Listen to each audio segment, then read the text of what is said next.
buen día, señoras y señores, ¿cómo están ustedes? Hoy día tengo un invitado que es historiador de la Universidad San Sebastián, doctor en Filosofía y Letras, en Historia Contemporánea de la Universidad de Navarra. Él es licenciado en Historia de la Pontificia Universidad Católica de Chile y forma parte del equipo de la Universidad San Sebastián, que ha publicado ya 6 tomos de la historia de Chile entre el 1960 y el 2010. Me refiero a don Gonzalo Larios. Muchas gracias, don Gonzalo, por estar con nosotros, por haber recibido nuestro llamado. Buen día. Buenos días, Miriam. Muchas gracias por la invitación. Oiga, don Gonzalo, partamos al tiro, ¿le parece? Porque mire, usted es experto en historia contemporánea, aunque usted me dijo, no existen los expertos, pero yo creo que usted sabe mucho más que todos nosotros de historia contemporánea, y mi interés en realidad es hablar con usted sobre las protestas sociales, no solamente en Chile, obviamente, para nosotros es la más importante, ¿no? Pero, ¿qué pasa con esta forma de conversar, de conversar que tenemos hoy día, ¿no? Desde las pataletas de los niños hasta las pataletas de los grandes y que son además masivas. Cuénteme desde una perspectiva histórica, la historia que usted también maneja, estas pataletas, estas protestas sociales han sido desde siempre, son solamente ahora, y estamos más informados a lo mejor, pero a lo mejor han sido de siempre, son recurrentes. Bien, la historia, la historia está llena precisamente de revoluciones, de saltos, de conflictos que de alguna manera la tensionan en distintos momentos.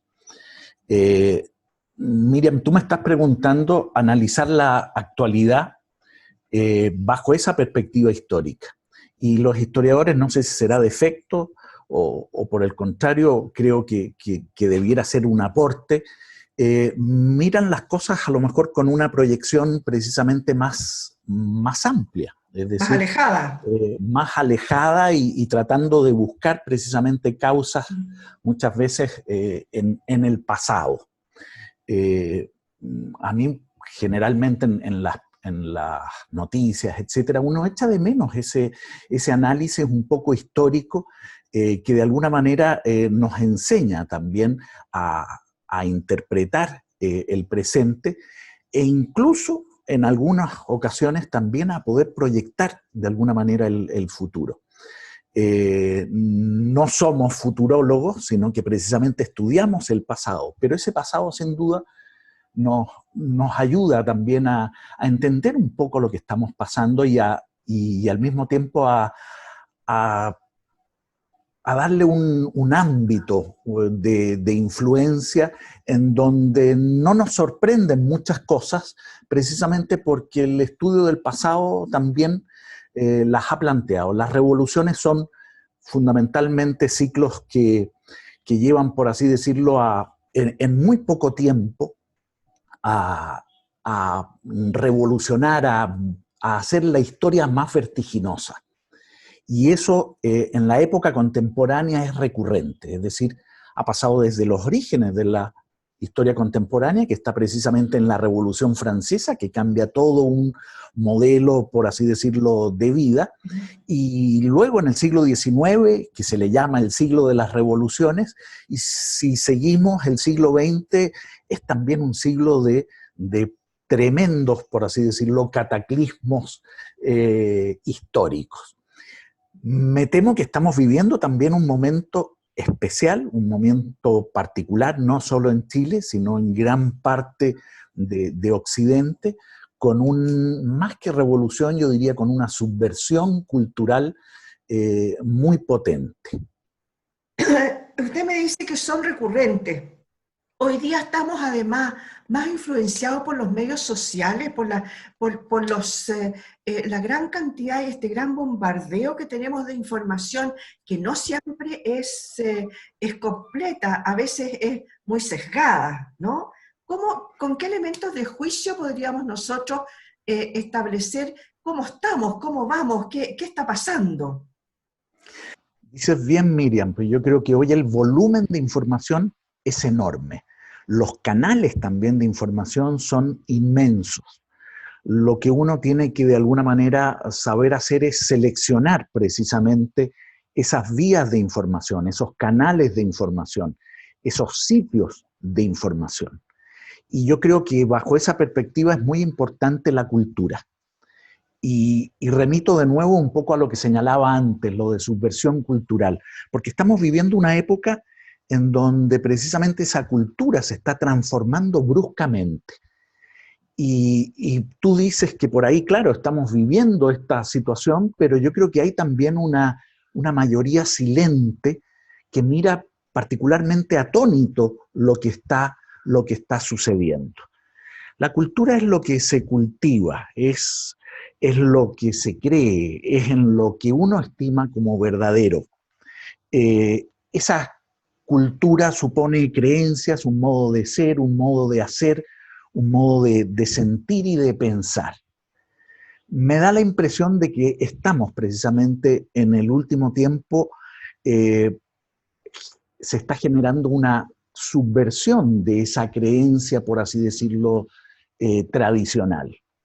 Y bajo esa perspectiva, un cambio cultural en donde una minoría particularmente activa pretende también imponer un nuevo modo de pensar frente, insisto, a una mayoría silente que la mira desde lejos, que no sabe qué responder y que pareciera al mismo tiempo someterse a ese nuevo discurso, por así decirlo. Y es lo que de alguna manera ha generado también un vuelco, podríamos decir, político y económico profundo, particularmente en nuestro país en los últimos meses. ¿Y por qué crees tú que esto, a ver, hay un grupo, a lo mejor no sé si mayoritario o minoritario, pero que quiere imponer sus ideas y el otro grupo no reacciona, solo mira cómo van a ir estos acontecimientos, qué podemos hacer frente a esto? Además, eh, partamos por ahí. A ver, yo creo que los ámbitos tradicionales de manifestación, por así decirlo, están también cuestionados. Los referentes sociales, que de alguna manera son los que sostienen, representan, conducen, lideran ese ámbito político, por así decirlo, político y cultural, eh, se han derrumbado. Pensemos concretamente en el ámbito político, los partidos políticos, por ejemplo. Si hoy pensamos en la juventud, son muy pocos los jóvenes que militan concretamente en un partido político, sino que más bien participan de movimientos sociales. Por otro lado, la Iglesia, que también había tenido tradicionalmente en la historia de Chile y de Occidente un papel relevante, también en los últimos años se ha visto en una crisis profunda que efectivamente le quita, por así decirlo, relevancia social. Frente a ese vacío surgen movimientos sociales que uno sabe, por así decirlo, o que se sostienen sobre anhelos sociales también, yo diría, muy legítimos, pero cuya forma de manifestarse no podríamos decir sensata. Me da la impresión de que esas manifestaciones han terminado en ámbitos de violencia. Desde hace bastantes años en Chile no sabemos manifestarnos públicamente. Pareciera que cualquier manifestación, cualquier marcha debiera terminar precisamente en la destrucción de nuestra propia sociedad y de los bienes de nuestra propia sociedad. Eso es particularmente doloroso porque demuestra también una crisis cultural. No tenemos capacidad de marchar, de devolvernos tranquilamente a la casa, e incluso terminan algunos sosteniendo, no, es que es la única manera para que efectivamente se realicen los cambios. No me En buena parece. cuenta se están legitimando, ¿no? Es una violencia que se está legitimando, pero que por otro lado, a ver, insisto, gran parte de la sociedad mira atónito eh, cómo se destruyen los bienes de, a ver, Santiago después de ese 18 de octubre y Ujú. particularmente en las semanas posteriores, va a mostrar una cara que no tenía hace muchas décadas.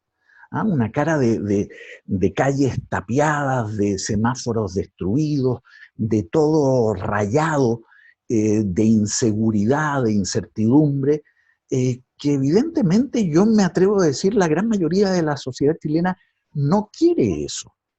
¿Ah? Quiere protestar, quiere hacer ver una serie de situaciones, pero no quiere efectivamente destruir.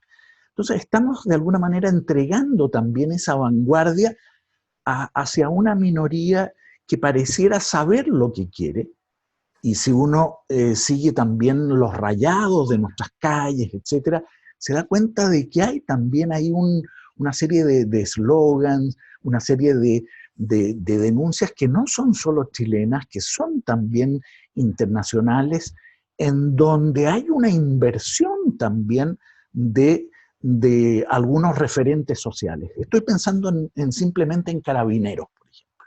Ujú. Carabineros, que tradicionalmente es quien debe resguardar el orden, aparece inmediatamente, digamos, designado como el malo de la película. Y claro, ahí se invierten los roles. ¿Cómo? A Claro. ver, los que tienen que ordenar finalmente son los que hay que destruir, los que debemos sencillamente, eh, violentamente. Esa situación se ha visto también en manifestaciones en otras partes del mundo. Lo acabamos de ver, por ejemplo, en los Estados Unidos con la muerte precisamente de George Floyd, y las manifestaciones de Black Lives Matter, por ejemplo, que se sostienen, yo diría, legítimamente en busca de acabar con una tendencia racista y con una sociedad particularmente racista Sí, como ha sido sí. la norteamericana, pero que tiene destrucción de estatuas, de iglesias, de la propia sociedad, y uno dice, a ver, ¿es esa mayoría lo que quiere es destruir esa sociedad? Me da la impresión de que no, de que hay una minoría particularmente organizada también para conducir esas legítimas reivindicaciones hacia lugares que precisamente solo ellos quieren llegar. Ahora, usted recién mencionó el tema de la muerte de este señor en Estados Unidos. Y claro, es un gatillante muy fuerte, ¿no? Pero Sí, para la revuelta me refiero, para la sí, protesta. sí. Eh, pero acá en Chile se supone, se dice que el gatillante, que uno nunca puede saber antes, no se puede anticipar en general, pero el gatillante acá en Chile habrían sido los famosos 30 pesos del alza del precio del metro. Eh, ¿Cómo puede ser? Y ahí me pregunta, ¿cómo puede ser que un gatillante de ese estilo, que incluso se sacó inmediatamente, pero parece ser que era una olla a presión, ¿no? Que había muchas inequidades y eso logró llevar a una violencia extrema, un gatillante tan pequeño. Bueno, también pasó con la Primera Guerra Mundial, ¿no? Un incidente muy pequeño llevó a una guerra por tantos años. De todos contra todos, al menos en Europa prácticamente.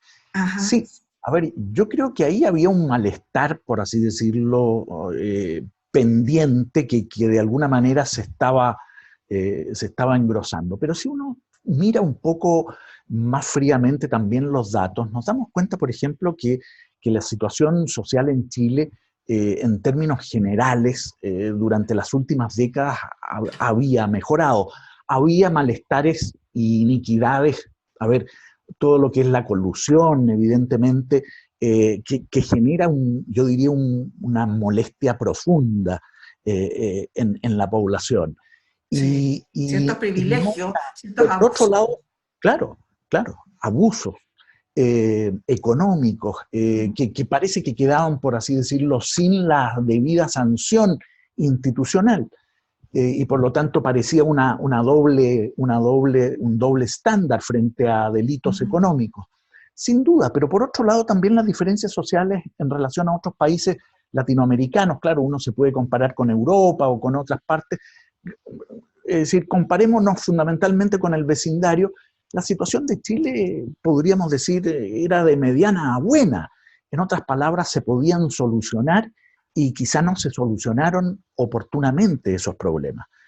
Pero de ahí a una protesta, como digo, positiva, y cómo se transformó en una protesta negativa, es decir, en la destrucción probablemente de uno de los, de uno de los emblemas del desarrollo, por así decirlo, económico chileno, como podía ser el Metro de Santiago, que había crecido en las últimas décadas, que genera también una verdadera columna vertebral de la movilización de la sociedad santiaguina, pensando también que Santiago es la mitad de Chile, nos guste o no nos guste. A mí no me gusta, pero en términos concretos es la mitad de Chile. Y que además era tan ansiado, ¿no? Por toda la población. Pero claro, Esas líneas, era el orgullo. exacto. Si uno veía, digamos, es decir, salía de las estaciones del metro, se daba cuenta de que había papeles en el suelo, que había suciedad, etc. En el metro no había un papel en el suelo, no había un rayado en sus trenes, ni menos en sus paredes. En otras palabras, era un verdadero orgullo nacional.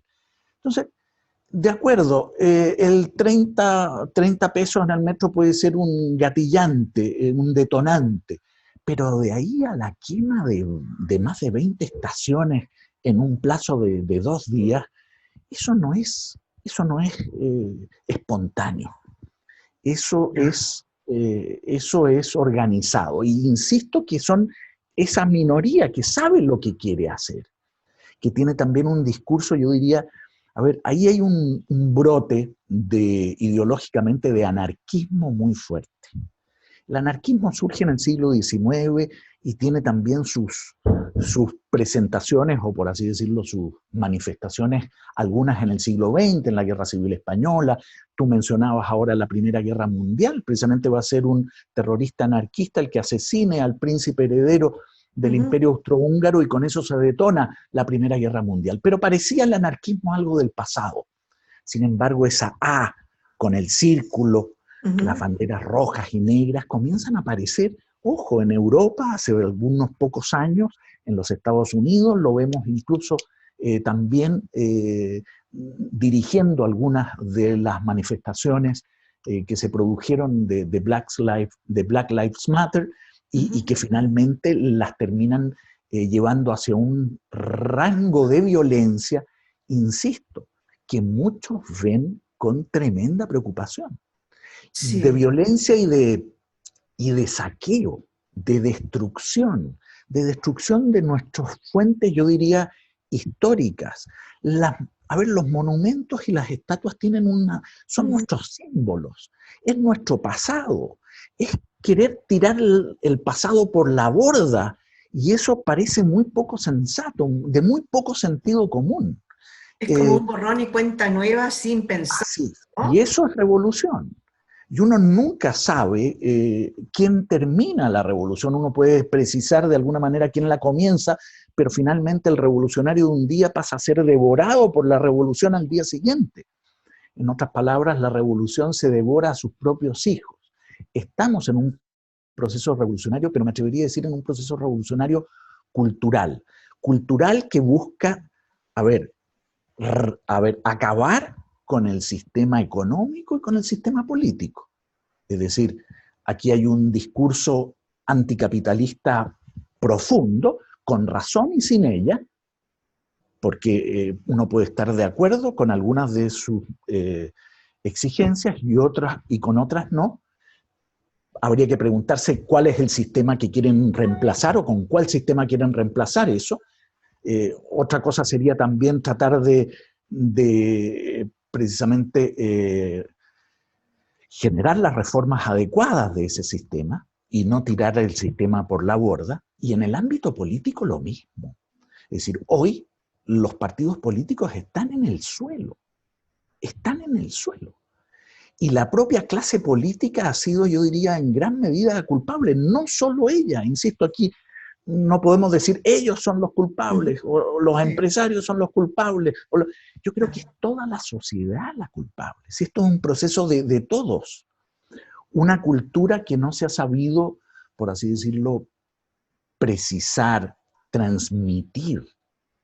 Si la cultura no se hace de un día para otro, Miriam, si ese es el problema.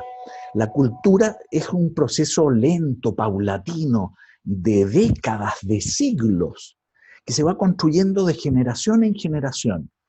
Podemos de alguna manera reformular algunos aspectos, pero tirar el pasado por la borda aparece muy insensato.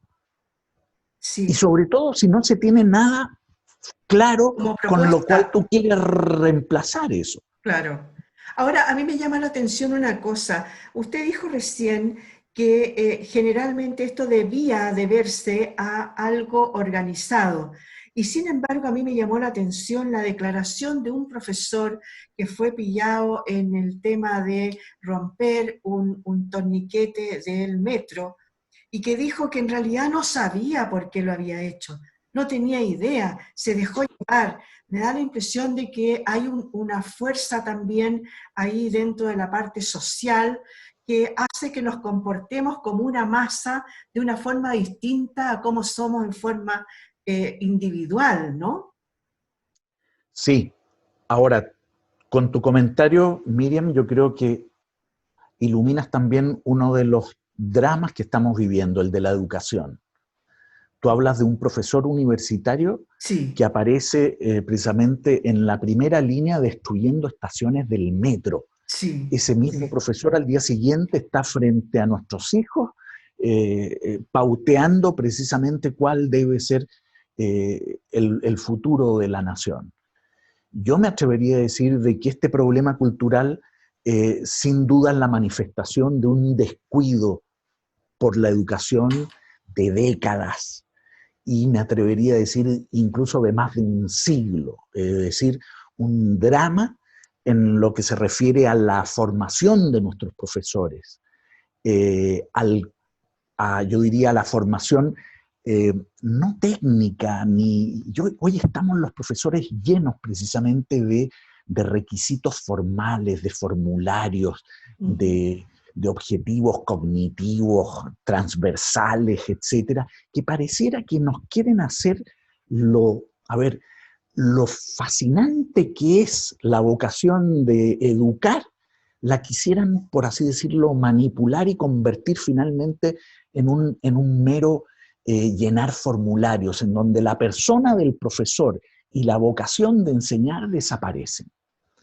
Me da la impresión de que un sector importante de esta sociedad, de nuestra sociedad, nos hemos descuidado la educación.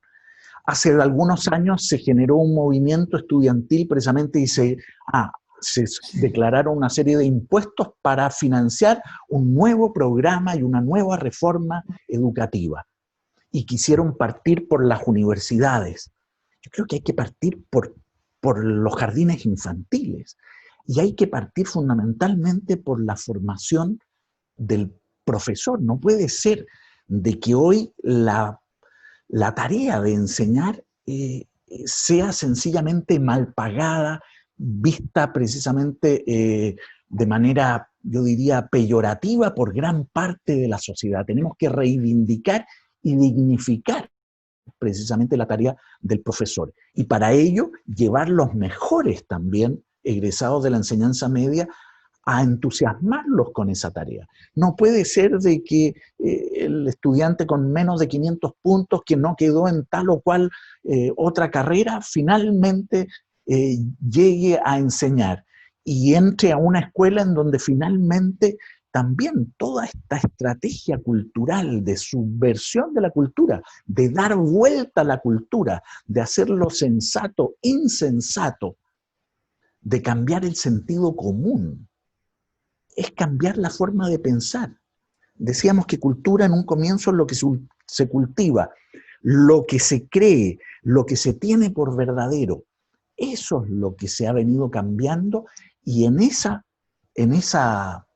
atrevería a decir, en ese drama, el sector dirigente, porque aquí hay que decirlo, las élites tienen una responsabilidad y una responsabilidad mayor que otros sectores sociales. Pareciera que en el último tiempo también se han dedicado solo y exclusivamente a lo mejor a otras cosas que son números duros, azules, y han despreciado o ninguneado los temas culturales. No, no, no, eso es música, eso es arte. Sí, ahí quiero detenerme te voy a hacer una pregunta. Yo sé que esto da para mucho, pero si me la contestas brevemente. A ver, dentro de la instrucción, ¿no? Hay una serie de profesores que nos enseñan distintas asignaturas. Generalmente, la educación de los valores había sido entregada a la Iglesia Católica.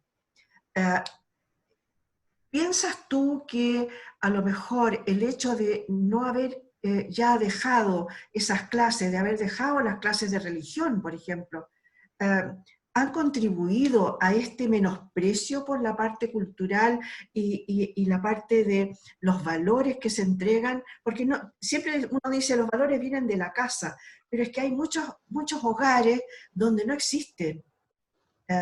¿Qué pasa entonces? ¿Cuál es el rol ahí de la escuela? Sí, a ver, no se trata de buscar solo culpables. Yo creo que en la sociedad, en las últimas décadas, hemos tenido una mirada excesivamente materialista, excesivamente utilitarista, que el trasfondo de todo eso es una sociedad economicista. Y el economicismo es cuando la economía, en vez de tener un ámbito legítimo propio, termina invadiendo prácticamente todos los ámbitos. Y por lo tanto termina también desnaturalizando esos ámbitos. Sin duda hay algo de eso, y esto pareciera, por lo tanto, tener una legitimidad en la reacción. Pero por otro lado, tú hablas también de un vacío, por así decirlo, valórico. Sí. No hay duda de que también la Iglesia ha perdido influencia, ha perdido relevancia, la clase dirigente ha despreciado, me atrevería a decir, las humanidades, porque esto no es un asunto de religión solamente, esto es un No, por asunto supuesto. fundamentalmente de humanidades, de, Exactamente. Sí. de entender las preguntas fundamentales del ser humano, A lo mejor la del filosofía, que sentido. también se dejó de lado, ¿no? Exactamente, la filosofía, la historia, la literatura Sí. han quedado más bien postergadas y no han encontrado también referentes, yo diría, alternativos, pero edificantes. Por el contrario, uno ve de repente a los estudiantes de historia o de literatura eh, perdidos en la propia universidad precisamente porque no encuentran un sentido. Es decir, las propias humanidades han sido de alguna manera transformadas, desnaturalizadas. Hay que recuperarlas y hay que recuperar ese entusiasmo, yo diría, de conocer, de relacionar, de crecer a través precisamente de la historia, de la literatura, del arte. Sí, y ahí quiero también llegar a la última parte de nuestra entrevista. Sería muy bueno que viéramos, tú acabas de decir una fórmula de salir, una fórmula, pero son a largo plazo. ¿Cómo hacemos esto, este encauce hacia no sé, reformas? Aquí, por ejemplo, se ha pedido mucho el tema del cambio de la Constitución, ¿no? O de la reforma de ella.